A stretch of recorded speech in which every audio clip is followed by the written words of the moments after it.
Hey guys, how's it going? This is Natinator. Welcome back to your weekly dose of creepypasta. So, not counting last week, it's official, we're in December. Where did the year go? Not long now and it'll be Christmas, and hopefully all of us will have a nice holiday break from work or school or whatnot. I am in desperate need of some time off, and I think we've all earned it. Anyway, sorry to ramble, you know what time it is. Story time. But before that time, I want to thank the members of the Coven over on Patreon. Shoutouts as always to the Disciples of Christmas, Tiffany, Backwards D-Dog, Vera Ohio, Jelly, Teddy Dog, Patrick White, Backo Puff, Bubbly Panda, Trevor Payton, Sammy Samar, Sammy Samir, please let me know how you want me to say that. I'll go with Sammy Samir, and Auntie Pat. You guys are just lovely people, and thank you so much for supporting me and what we do here. I really appreciate you.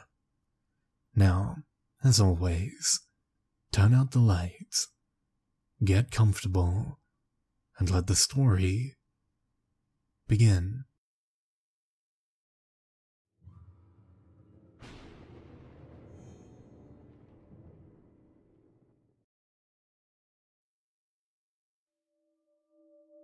They move again tonight. I lay and watch them, seeing as it's all I can do. They slip and slide through the street lamp window curtain-shaded light, and I know my eyes have begun to fail.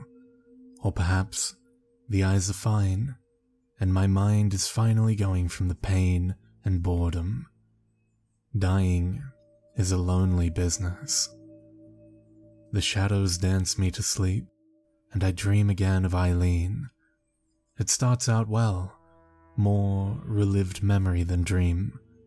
I see her bent over that diner counter in a light pink poodle skirt, pointing to a slice of warm pecan pie, and I laugh a little.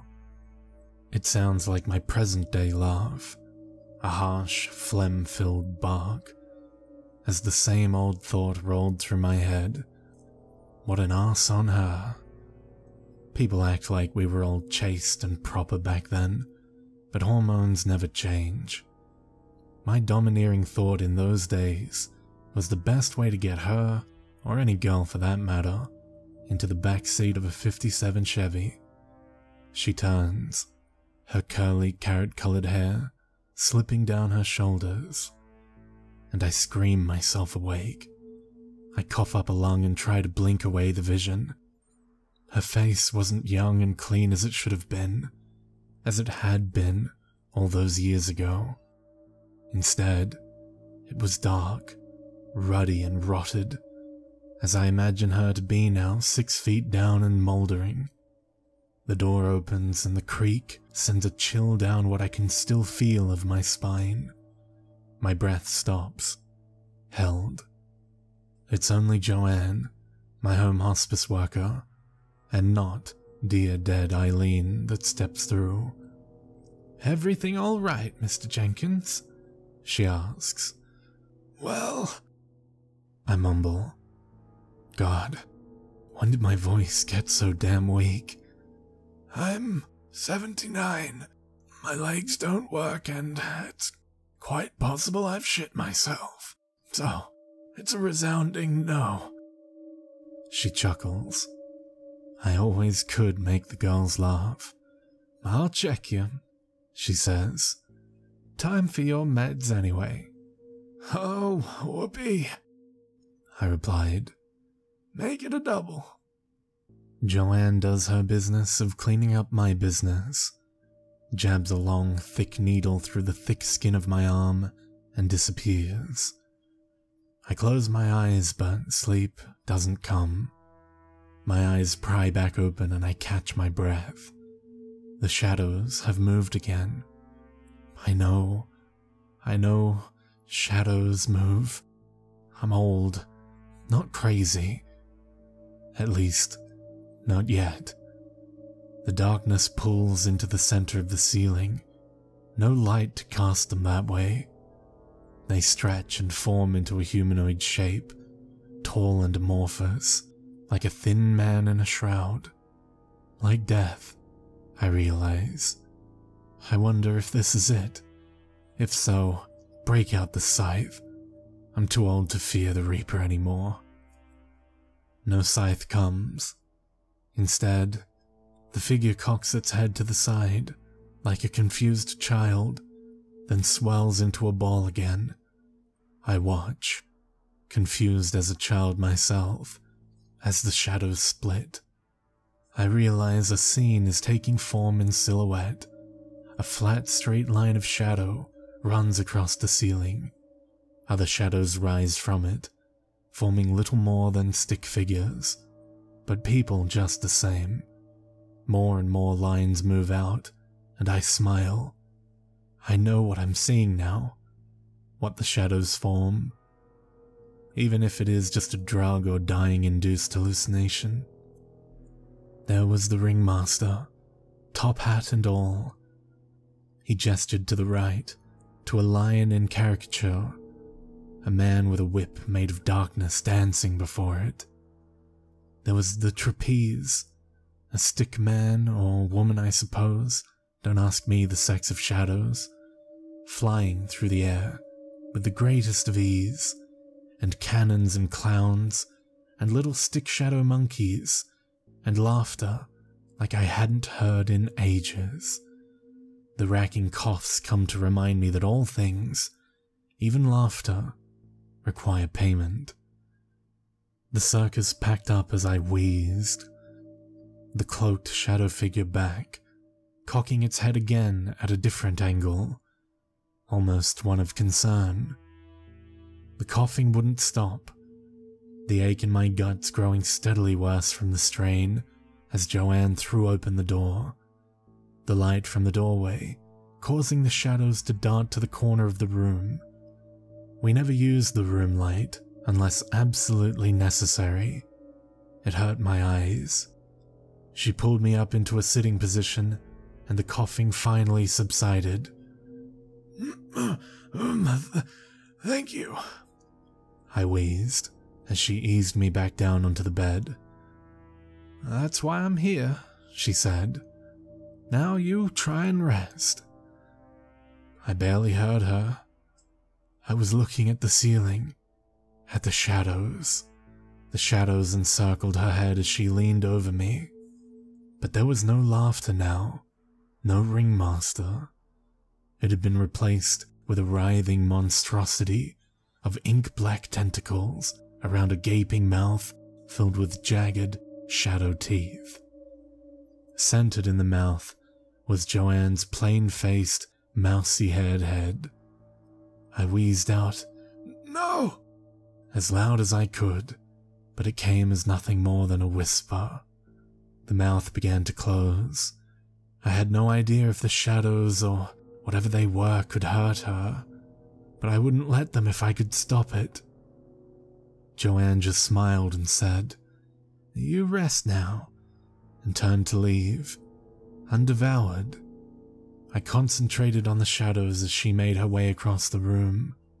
They seemed to draw back from her presence, as if in fear, the monster turning to a coward boy, its arm extended, pointing as if in accusation. "I don't understand," I whispered. The ball of shadow roiled, a move that made me think of frustration, and did so until sleep finally took me. I lay, waiting for the day to pass.